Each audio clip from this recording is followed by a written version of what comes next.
Hello friends, welcome back. അപ്പോൾ ഇന്ന് ഞാൻ എത്തിയിരിക്കുന്നത് നല്ല സോഫ്റ്റ് ചപ്പാത്തിയുടെ റെസിപ്പി ആയിട്ടാണ്. പരത്താതെയും കൊയ്ക്കാതെയൊക്കെ നമുക്ക് പെട്ടെന്ന് ചപ്പാത്തി ഉണ്ടാക്കിയെടുക്കാനാവും. അപ്പോൾ നമുക്കിത് എങ്ങനെ ഉണ്ടാക്കിയെടുക്കാമെന്ന് നോക്കാം. അപ്പോൾ ഇതിൻ്റെ റെസിപ്പി നമുക്ക് നോക്കാം. ആദ്യം ഞാനിതിലേക്ക് 1 കപ്പ് ഗോതമ്പ് പൊടിയാണ് എടുത്തത്. ഇനി ഇതിലേക്ക് ആവശ്യമായത് വെള്ളമാണ്. ഞാനിതിലേക്ക് 1.5 കപ്പ് വെള്ളമാണ് എടുത്തത്.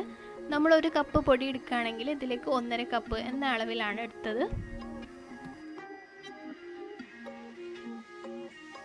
ഇനി നമുക്കിതിലേക്ക് ആവശ്യമായത് കുറച്ച് ഉപ്പാണ്. ഞാനൊരു പിഞ്ച് ഉപ്പ് ഇട്ട് കൊടുക്കുന്നുണ്ട്. അതിനുശേഷം ഇതിലേക്ക് കുറച്ച് ഓയിൽ, ഞാനൊരു 2 ടേബിൾ സ്പൂൺ ഓയിലാണ് ഒഴിച്ചത്. അപ്പോൾ അത് നമുക്ക് നല്ല സോഫ്റ്റായിട്ട് കിട്ടും. അതിന് വേണ്ടിയിട്ടാണ് ഓയിൽ യൂസ് ചെയ്യുന്നത്. ഇനി നമുക്കിത് നന്നായിട്ടൊന്ന് മിക്സ് ചെയ്തെടുക്കാം.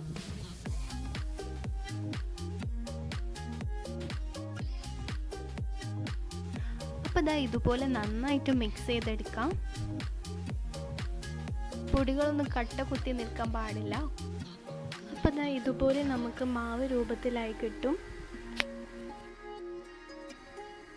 അപ്പോൾ ഇതാ ഇതുപോലെ നമുക്ക് നന്നായിട്ട് മിക്സ് ചെയ്ത ശേഷം നമുക്കിനി ഓരോന്നായിട്ട് ചപ്പാത്തിയാക്കി എടുക്കാം.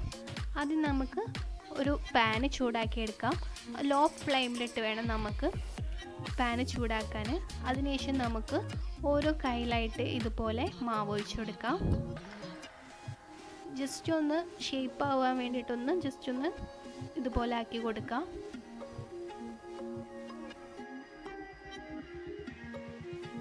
അപ്പോൾ ഈ ചപ്പാത്തിയുടെ മേലെ ഈ കളറൊക്കെ ഒന്ന് ചേഞ്ച് ആയി വരും.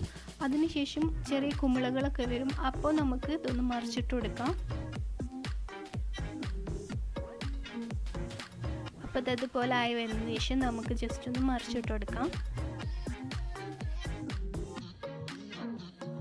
അപ്പോൾ ഇതുപോലെ തന്നെ നമുക്ക് ചപ്പാത്തി ഉണ്ടാക്കിയെടുക്കാം. ലോ ഫ്ലെയിമിലിട്ട് വേണം നമുക്കിത് കുക്ക് ചെയ്തെടുക്കാൻ. അപ്പോൾ ജസ്റ്റ് പ്രസ് ചെയ്തതിന് ശേഷം ഒന്ന് മറിച്ചിട്ട് കൊടുക്കാം. അപ്പോൾ ഞാൻ മറിച്ചിടുന്ന ആ വീഡിയോ ഒന്ന് കട്ടായി പോയതാണ്. അപ്പോൾ ഇതാ ഇതുപോലെ നന്നായിട്ട് പ്രസ് ചെയ്തുകൊണ്ട് നിൽക്കാം.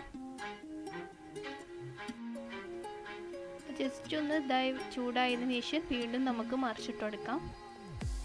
അപ്പോൾ അത് ചപ്പാത്തിയുടെ പോലെയുള്ള മറ്റൊരു സാധനങ്ങളൊക്കെ വന്ന് തുടങ്ങി. അപ്പോൾ നമുക്ക് നന്നായിട്ടൊന്ന് പ്രസ് ചെയ്ത് ഇതുപോലെ ചുട്ടെടുക്കാം. ഇനി നമുക്ക് വേണമെങ്കിൽ മീഡിയം ഫ്ലെയിമിലേക്ക് ജസ്റ്റ് ഒന്ന് മാറ്റി കൊടുക്കാം. എന്നിട്ട് നന്നായിട്ട് ഇതുപോലെ പ്രസ് ചെയ്ത് കൊടുക്കാം. അപ്പോൾ എന്നാലേ നമ്മുടെ ഈ ചപ്പാത്തി നന്നായിട്ട് പൊങ്ങി വരുള്ളൂ. നന്നായിട്ട് പ്രസ് ചെയ്തതിന് ശേഷം നമുക്കിതൊന്ന് ജസ്റ്റ് ഒന്ന് മറിച്ചിട്ട് കൊടുക്കാം. അപ്പോൾ മറിച്ചിട്ട പാടിന് ഇത് നന്നായിട്ട് പൊന്തി വന്നിട്ടുണ്ട്. അപ്പോൾ ജസ്റ്റ് ഒന്ന് പ്രസ് ചെയ്ത് കൊടുക്കാം. അപ്പോൾ നന്നായി പ്രസ് ചെയ്തതിന് ശേഷം ഇതുപോലെ ആയിപ്പോയി. അപ്പം വീണ്ടും ഒന്ന് നന്നായിട്ട് പ്രസ് ചെയ്ത് ഇങ്ങനെ കൊടുക്കുക. എന്നാലേ നമ്മുടെ ചപ്പാത്തിയുടെ ഉള്ളൊക്കെ നന്നായിട്ട് സോഫ്റ്റായിട്ട് വെന്ത് വരുള്ളൂ. വീണ്ടും ഒന്ന് ജസ്റ്റ് മറിച്ചിട്ട് കൊടുക്കാം. അപ്പോൾ ഇത് നന്നായിട്ട് പൊങ്ങി വരും. അപ്പോൾ ചപ്പാത്തിക്ക് പരത്താനും കുഴക്കാനും മടിയുള്ളവരൊക്കെ ഇതുപോലെ ട്രൈ ചെയ്ത് നോക്കാം. അപ്പോൾ സോഫ്റ്റായിട്ട് തന്നെ ചപ്പാത്തി നമുക്ക് കിട്ടും. അപ്പോൾ എല്ലാവർക്കും ഈ വീഡിയോ ഇഷ്ടമായെന്ന് വിചാരിക്കുന്നു.